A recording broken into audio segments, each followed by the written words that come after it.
Monday, Monday. Hey, it's Monday. Oh, hang on.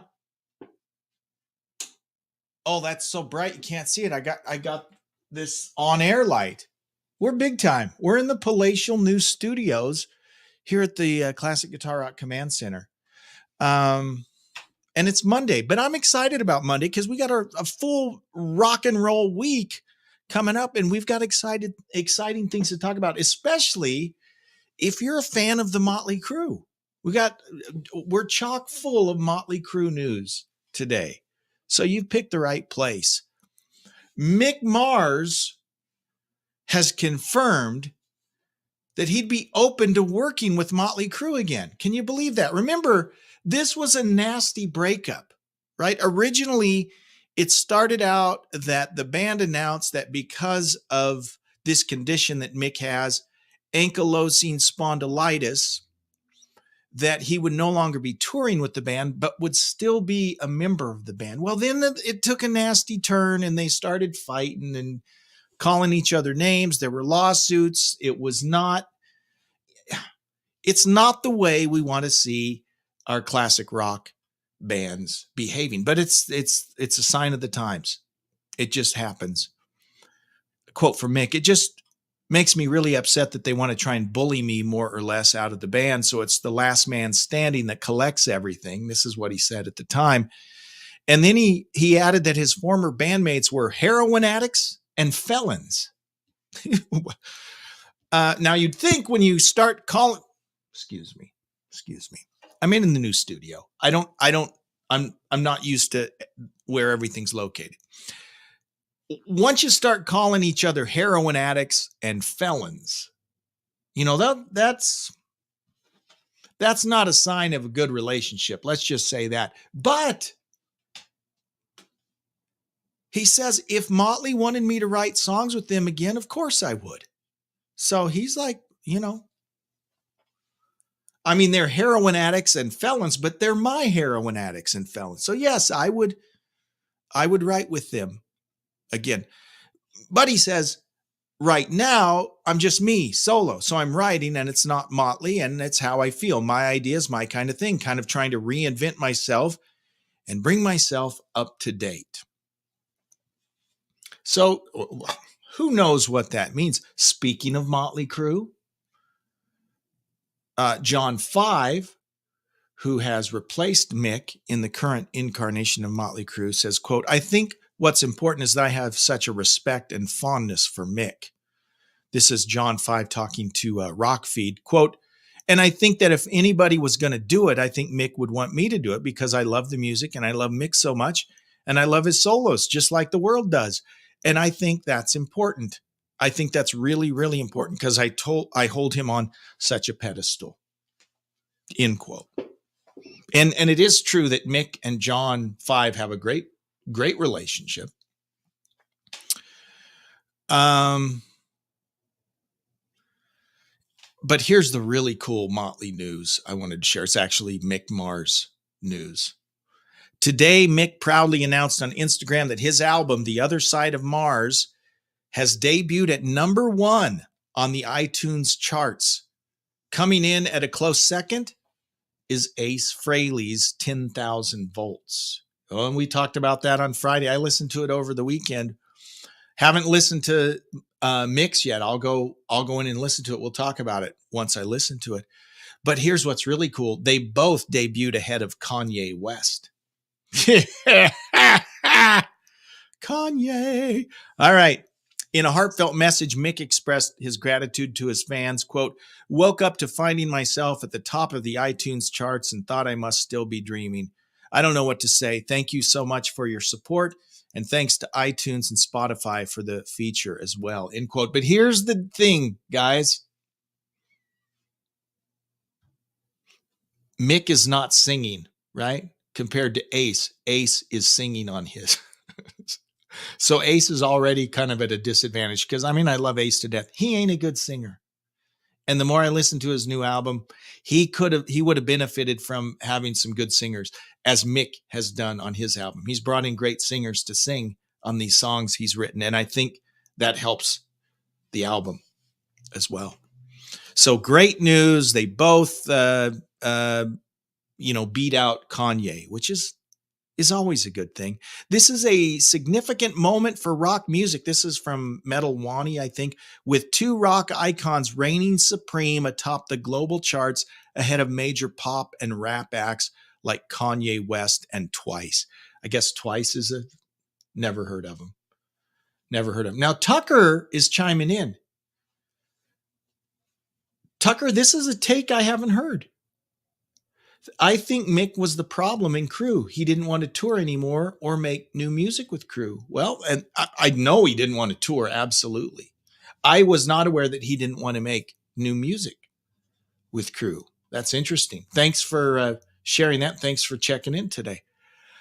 Speaking of Motley Crue and John 5, Stephen Piercy, a follower of the Classic Guitar Rock page. Thank you, Stephen. I'm a huge fan of Stephen and Rat. He's among the traditionalists who are disillusioned with Motley Crue's recent lineup change, right? And I think a lot of folks are. When you replace an original member, it rubs a lot of folks the wrong way, right? And Piercy says, quote, Motley bringing in John 5, no disrespect. That's not Motley Crue, Piercy declared during an appearance on the Hook Rocks podcast. The singer further explained that a Crue lineup without Mick Mars doesn't have the proper elements. And what's ironic, and I don't mean this to be snarky, what's ironic, John 5 is by far the most talented member in the current lineup. I mean, I don't think anyone even would challenge that. Kiss, right? Tommy Thayer and Eric Singer, technically speaking, way more talented than either Ace or Peter Criss. And yet that's not Kiss to most people, right? There's a connection we have to the personalities in our favorite bands. It's not just about the technical musicianship, right? And John 5 is amazing. Tucker posting here, John 5 is amazing. He is super talented. I love the dude. And every interview I see with the guy, I just like him. He's a great guy. He's my favorite member of Motley Crue now. But to Piercy's point, it's just, it's different. Piercy likened it to when Robin Crosby left Rat. Robin Crosby, sad story with Robin Crosby. He died, right? But even before he passed away, he had a drug problem, right? He had AIDS, and that AIDS was from intravenous drug use. I mean, that's what happened, and that's what killed him. Even before he died, he was in a state where he couldn't really play in the band anymore. But that was, in a lot of ways, the end of Rat. Even though they put out albums, they brought Carlos Cavazos in. At one point, they did a tour with Michael Schenker. It just was not the same without Robin. And that's what Stephen Piercy says. He says, quote, Rat without Robin. I said it when he wasn't playing. This isn't going to work. We can do anything we want. We can try as hard as we want. It's not going to be the same, the singer noted. And it never was and never will be. Because here's the thing about great bands. You can find great musicians to come in and play the notes, right? But great bands are more than just notes. Their personality, their chemistry, they're a vibe.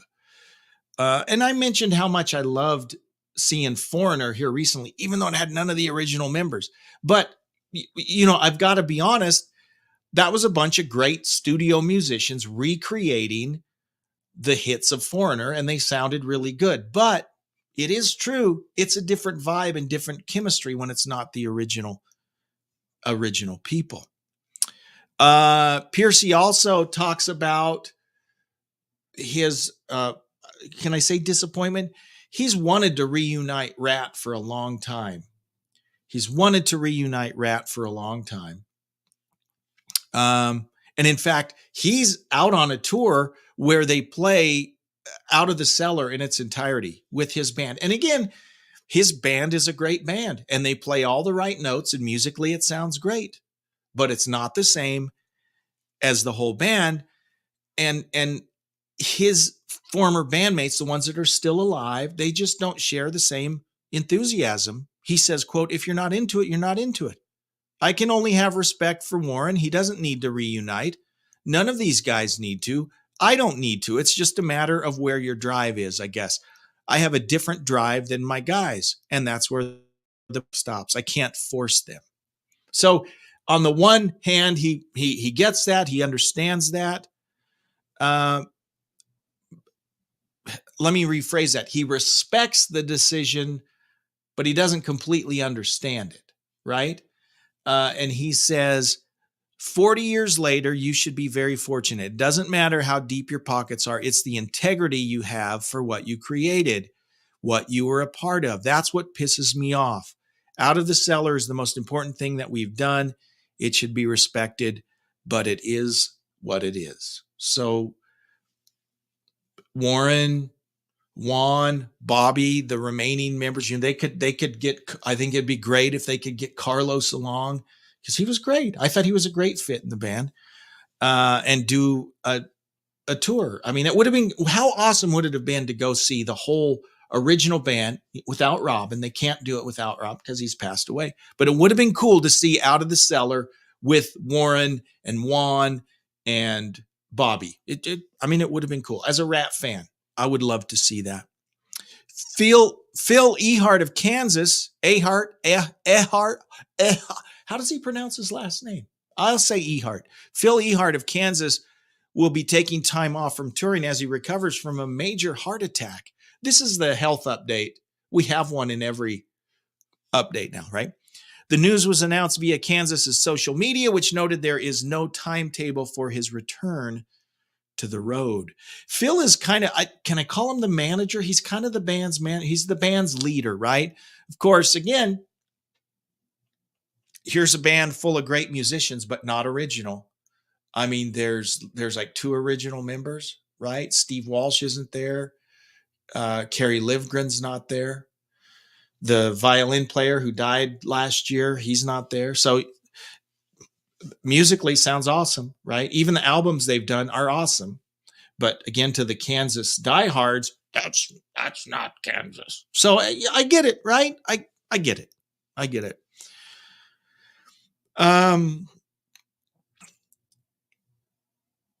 The statement did clarify that even with the time off, quote, Phil is remaining in a prominent role with Kansas during his recovery, serving as band manager, as he has done for 40 years. I didn't know that. He's been the manager of the band for 40 years.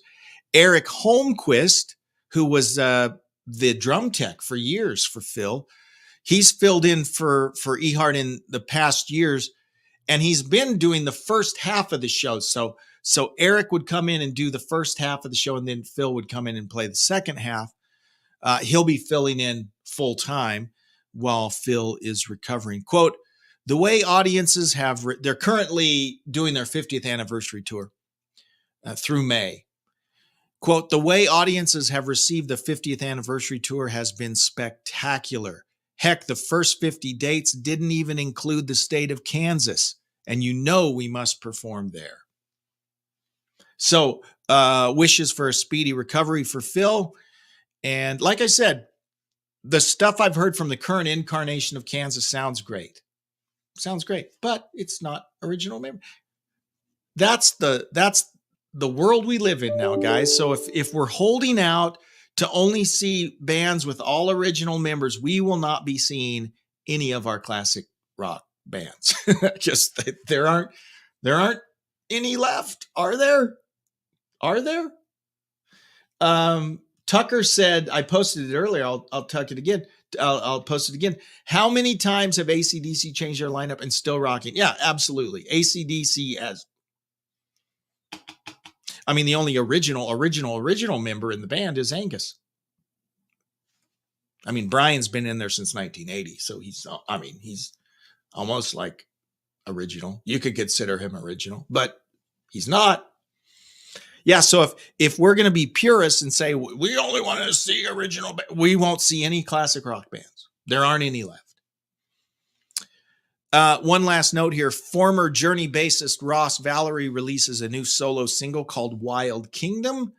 I just watched a few seconds of it. It sounds really good. You can check that out on YouTube if you want to check that out. One email that I want to share with you. Hi, CGR. This is our friend, Mr. Kuza, who's in Russia, 6,000 miles away. He keeps me on my toes, right? Because he reminds me of things I've said. He says, hi, CGR. Previously, sorry. Again, new studio. I'm knocking things around because they're not in the same place as they were before.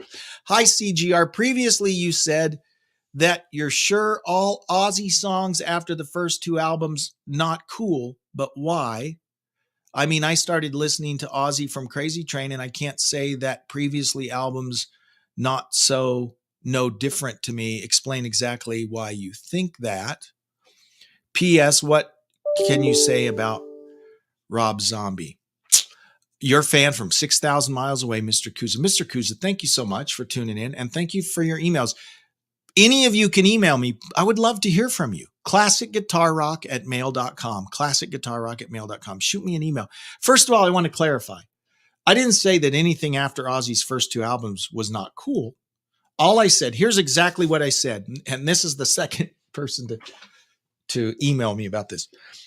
I said, and I stand by this. I said the first two, I will restate it clearly so everyone understands what I said. The first two Ozzy albums, Blizzard and Diary, are better than any Black Sabbath album. I stand by that. I think they are. But then I also said, okay, listen to this carefully. I also said Heaven and Hell. And by the way, I listened back on Friday, and I think when someone was asking me about this, I said Back in Black instead. I was like, what? I'm getting old, right? Yeah. So before someone emails me when I'm referring to a Sabbath album called Back in Black, I get it. I was screwed up. But what I said was that Heaven and Hell and Mob Rules, this is all my opinion, guys. Heaven and Hell and Mob Rules, to me, are better than any of the Ozzy albums that came out after Diary. Okay? That's what I said. And a lot of people are now, that doesn't mean I love Jake.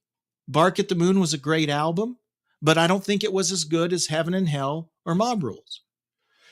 Mama, I'm Coming Home, the stuff Zach did, I think it's great, but I don't think it's as good as Heaven and Hell or Mob Rules, right?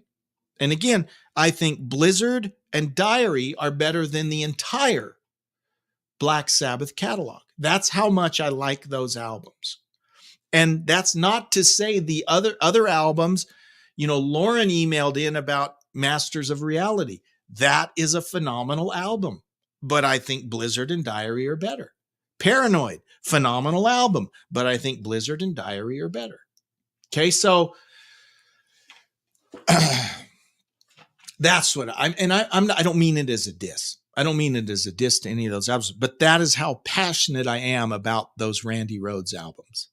Okay. And if you want to email me about it, that's great. We can talk about, I love talking about those albums. So you can email me more about those if you want me to clarify again. That doesn't mean that there aren't great albums after that from Ozzy. And it doesn't mean that there aren't great Black Sabbath albums. They're phenomenal. I love Black Sabbath albums. I mean, I love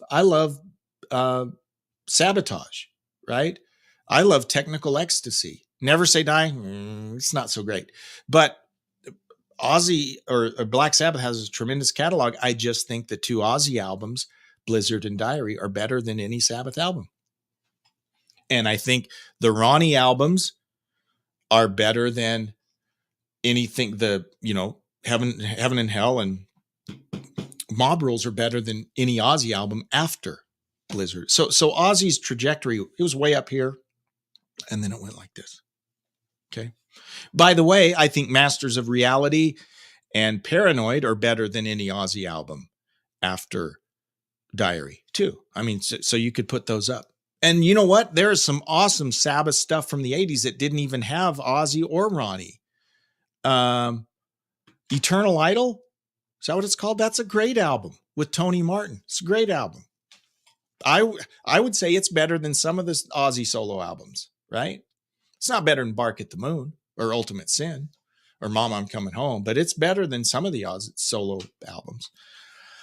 All right. I got to quit before I dig this hole any deeper.